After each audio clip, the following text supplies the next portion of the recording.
My name's Jason Hensley, engineering manager at Orizon Aerostructures in Olathe, Kansas. Awesome.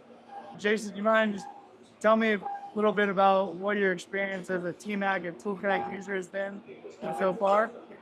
So TMAC has helped us solidify our process, making it more user-friendly, unattended machining, controlling our tool costs by keeping our tool wear noticed and monitored, and protecting our assets by preventing crashes,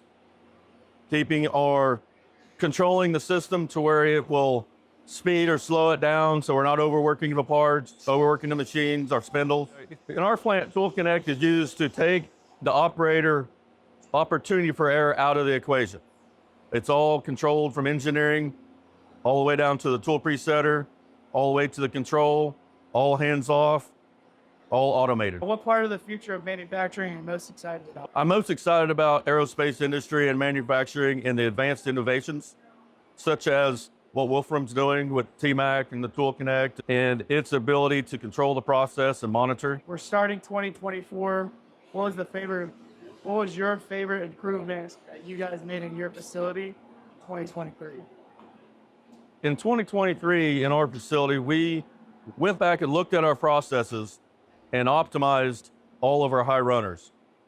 We reduced costs, increased our margins. Our quality is so much better than it was in 2022. We dropped our quality escapes down to next to nothing, all based off of innovation that we were able to get and implement in 2023.